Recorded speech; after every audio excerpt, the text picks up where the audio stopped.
आज आइए हम परमेश्वर की व्यवस्था और सबत के दिन की आज्ञा उपदेश शीर्षक के साथ परमेश्वर के वचन का अध्ययन करने के लिए कुछ समय लें। आज आइए हम बाइबल के माध्यम से पुष्टि करें कि परमेश्वर के कई नियमों में से सबत की व्यवस्था कितनी अनमोल है। आइए हम मत्ती अध्याय 13 आयत 34 पर एक नजर डालें। ये सब बातें यीशु ने दृष्टांतों में लोगों से कहीं और बिना दृष्टांत वह उनसे कुछ न कहता था कि जो वचन भविष्यद्वक्ता के द्वारा कहा गया था वह पूरा हो। मैं दृष्टांत कहने को अपना मुंह खोलूंगा। मैं उन बातों को जो जगत की उत्पत्ति से गुप्त रही हैं प्रकट करूंगा। मत्ती अध्याय 13 के माध्यम से परमेश्वर ने हमें एक बहुत ही महत्वपूर्ण दृष्टांत सिखाया है। क्या जंगली बीज का दृष्टांत आयत 24 से शुरू नहीं होता है? यीशु ने उन्हें एक और दृष्टांत दिया। स्वर्ग का राज्य उस मनुष्य के समान है जिसने अपने खेत में अच्छा बीज बोया। पर जब लोग सो रहे थे तो उसका शत्रु आकर गेहूं के बीच जंगली बीज बोकर चला गया। जब अंकुर निकले और बालें लगीं तो जंगली दाने के पौधे भी दिखाई दिए। इस पर गृहस्थ के दासों ने आकर उससे कहा, हे स्वामी, क्या तूने अपने खेत में अच्छा बीज न बोया था? फिर जंगली दाने के पौधे उसमें कहां से आए? उसने उनसे कहा, यह किसी शत्रु का काम है। दासों ने उससे कहा, क्या तेरी इच्छा है कि हम जाकर उनको बटोर लें? आइए देखें कि यीशु जंगली बीज के दृष्टांत की व्याख्या कैसे करते हैं। जिस शत्रु ने उनको बोया वह शैतान है। कटनी जगत का अंत है और काटने वाले स्वर्गदूत हैं। जैसे जंगली दाने बटोरे जाते और जलाए जाते हैं वैसा ही जगत के अंत में होगा। मनुष्य का पुत्र अपने स्वर्गदूतों को भेजेगा और वे उसके राज्य में से सब ठोकर के कारणों को और कुकर्म करने वालों को इकट्ठा करेंगे और उन्हें आग के कुंड में डालेंगे जहां रोना और दांत पीसना होगा।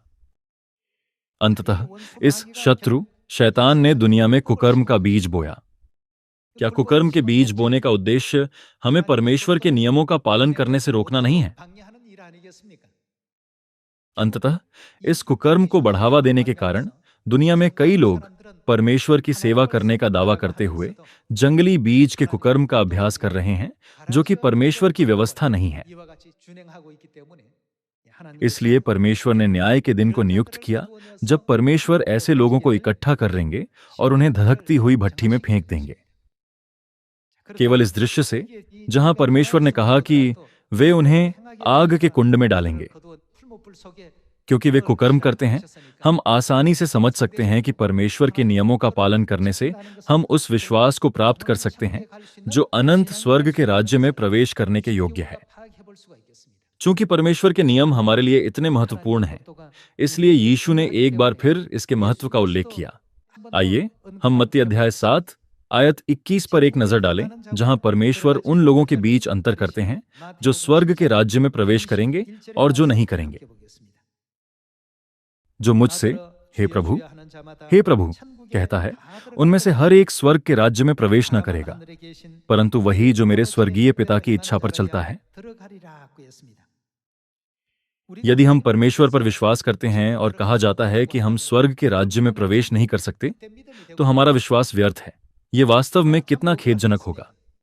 आइए आयत 22 के साथ जारी रखें। उस दिन बहुत से लोग मुझसे कहेंगे, हे प्रभु, क्या हमने तेरे नाम से भविष्यवाणी नहीं की और तेरे नाम से दुष्टात्माओं को नहीं निकाला और तेरे नाम से बहुत से आश्चर्य कर्म नहीं किए?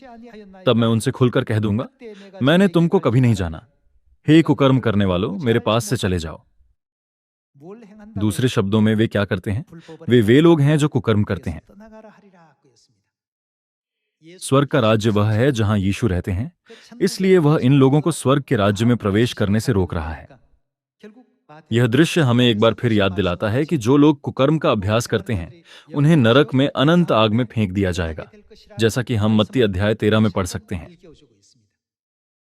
तब क्या हम यह नहीं समझ सकते कि हमारे विश्वास के जीवन में परमेश्वर की व्यवस्था कितनी महत्वपूर्ण है?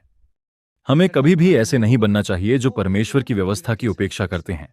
हालांकि यह छोटा लग सकता है, लेकिन हमें निश्चित रूप से ऐसे बनना चाहिए जो उन व्यवस्थाओं का पालन करना जानते हैं जो परमेश्वर ने हमें दिए हैं।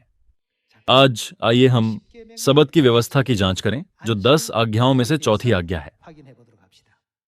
आइए हम निर्गमन अध्याय 20 आयत 8 की शिक्षा पर एक नजर डालें। तू विश्राम दिन को पवित्र मानने के लिए स्मरण रखना। आइए हम यशायाह अध्याय 56 पर जाकर परमेश्वर द्वारा दी गई सप्त के दिन की आज्ञा की आशीष की भी जांच करें। आइए हम अध्याय 56 आयत 1 पर एक नजर डालें। यहोवा यूं कहता है, न्याय का पालन करो और धर्म के काम करो, क्योंकि मैं शीघ्र तुम्हारा उद्धार करूंगा और मेरा धर्मी होना प्रकट होगा। क्या ही धन्य है वह मनुष्य जो ऐसा ही करता, और वह आदमी जो इस पर स्थिर रहता है, जो विश्राम दिन को पवित्र मानता और अपवित्र करने से बचा रहता है और अपने हाथ को सब भांति की बुराई करने से रोकता है। आइए आयत 4 देखें। क्योंकि जो खोजे मेरे विश्राम दिन को मानते और जिस बात से मैं प्रसन्न रहता हूं उसी को अपनाते और मेरी वाचा का पालन करते हैं। यहोवा यूं कहता है, मैं अपने भवन और अपनी शहरपनाह के भीतर उनको ऐसा नाम दूंगा जो पुत्र पुत्रियों से कहीं उत्तम होगा। मैं उनका नाम सदा बनाए रखूंगा और वह कभी न मिटाया जाएगा। परदेशी भी जो यहोवा के साथ इस इच्छा से मिले हुए हैं कि उसकी सेवा टहल करें और यहोवा के नाम से प्रीति रखें और उसके दास हो जाएं, जितने विश्राम दिन को अपवित्र करने से बचे रहते और मेरी वाचा का पालन करते हैं, उनको मैं अपने पवित्र पर्वत पर ले आकर अपने प्रार्थना के भवन में आनंदित करूंगा। उनके होम बलि और मेल बलि मेरी वेदी पर ग्रहण किए जाएंगे, क्योंकि मेरा भवन सब देशों के लोगों के लिए प्रार्थना का घर कहलाएगा। चूंकि सबत में बहुत सारी आशीषें हैं, इसलिए यीशु ने नए नियम में सबत के प्रभु के रूप में सबत को मनाने का एक उदाहरण प्रस्तुत किया है ना। आइए हम लूका की पुस्तक अध्याय 4 आयत 16 पर एक नजर डालें। फिर वह नासरत में आया, जहां पाला पोसा गया था, और अपनी रीति के अनुसार सबत के दिन आराधनालय में जाकर पढ़ने के लिए खड़ा हुआ। यशायाह भविष्यद्वक्ता की पुस्तक उसे दी गई और उसने पुस्तक खोलकर वह जगह निकाली जहां यह लिखा था, प्रभु का आत्मा मुझ पर है, इसलिए कि उसने कंगालों को सुसमाचार सुनाने के लिए मेरा अभिषेक किया है, और मुझे इसलिए भेजा है कि बंदियों को छुटकारे का और अंधों को दृष्टि पाने का सुसमाचार प्रचार करूं और कुचले हुओं को छुड़ाऊं और प्रभु के प्रसन्न रहने के वर्ष का प्रचार करूं। यीशु ने सबत का दिन भी मनाया। आजकल कई चर्च रविवार की आराधना करते हैं, लेकिन यह परमेश्वर द्वारा आज्ञा दी गई व्यवस्था नहीं है। यह कुछ ऐसा है जो हम ईसाई इतिहास में खोज सकते हैं। रोम में सूर्य देवता की पूजा करने वाले धर्म ने ईसाई धर्म में प्रवेश किया और चर्च ने रविवार को, सूर्य देवता के पवित्र दिन को, परमेश्वर की आराधना के दिन के रूप में स्वीकार किया। 321 ईस्वी में रोमन सम्राट कॉन्स्टेंटाइन ने रविवार को कानूनी अवकाश घोषित किया और इससे सबत के दिन को समाप्त कर दिया। हम इतिहास में इसकी पुष्टि कर सकते हैं। आराधना का दिन जिसे परमेश्वर ने बाइबल में अपनी व्यवस्था के रूप में स्थापित किया है, वह सबत का दिन है। इसमें रविवार या शुक्रवार का कोई उल्लेख नहीं है। बेशक हम किसी भी समय परमेश्वर से प्रार्थना कर सकते हैं, स्तुति गा सकते हैं और बाइबल का अध्ययन कर सकते हैं, लेकिन शनिवार सबत का दिन है जिसकी आज्ञा परमेश्वर ने अपनी वाचा के माध्यम से दी है। हम इसे कैसे पुष्टि कर सकते हैं? आइए हम लूका अध्याय 23 आयत 50 पर एक नजर डालें। वहां यूसुफ नाम का महासभा का एक सदस्य था जो सज्जन और धर्मी पुरुष था और उनकी योजना और उनके इस काम से प्रसन्न न था। वह यहूदियों के नगर अरिमतिया का रहने वाला और परमेश्वर के राज्य की बाट जोहने वाला था। उसने पिलातुस के पास जाकर यीशु का शव मांगा और उसे उतारकर मलमल की चादर में लपेटा और एक कब्र में रखा जो चट्टान में खुदी हुई थी और उसमें कोई कभी न रखा गया था। वह तैयारी का दिन था और सबत का दिन आरंभ होने पर था। तैयारी का दिन शुक्रवार को संदर्भित करता है जो सबत के दिन से पहले आता है। उन स्त्रियों ने जो उसके साथ गलील से आई थीं, पीछे पीछे जाकर उस कब्र को देखा और यह भी कि उसका शव किस रीति से रखा गया है। तब उन्होंने लौटकर सुगंधित वस्तुएं और इत्र तैयार किया और सबत के दिन उन्होंने आज्ञा के अनुसार विश्राम किया। तैयारी का दिन जो शुक्रवार है, यीशु को क्रूस पर चढ़ाया गया और सप्ताह के पहले दिन उनका पुनरुत्थान हुआ। यही कारण है कि पूरी दुनिया उनके पुनरुत्थान के दिन को रविवार के रूप में पहचानती है। इस प्रकार स्त्रियों ने सबत के दिन आज्ञा का पालन करते हुए आराधना की और परमेश्वर का आदर करने में समय व्यतीत किया। आइए अध्याय 24 आयत 1 देखें।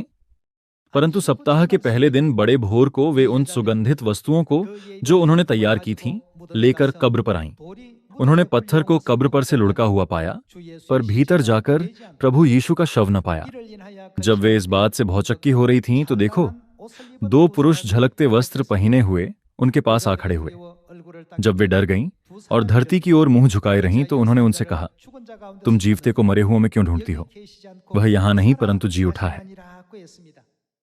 फिर जिस दिन यीशु का पुनरुत्थान हुआ, वह सप्ताह का पहला दिन है।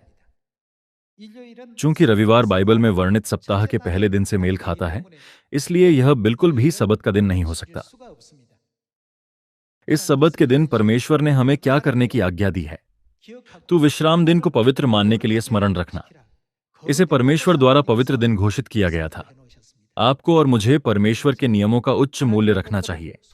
यदि हम इस व्यवस्था को खो देते हैं, तो यह उस रस्सी को छोड़ देने के समान है जो हमें स्वर्ग के राज्य की ओर ले जाती है। इस सही मार्ग पर हमारी अगुवाई करने के लिए हम सभी को पिता परमेश्वर और माता परमेश्वर को अनंत महिमा, स्तुति और आभार देना चाहिए। यह आशा करते हुए कि आप और मैं उन लोगों तक यह संदेश उचित रूप से पहुंचा सकेंगे कि सबत परमेश्वर का पवित्र दिन है, जो अनजाने में रविवार की उपासना करते हैं। मैं आज के उपदेश को समाप्त करना चाहूंगा। आपका बहुत बहुत धन्यवाद।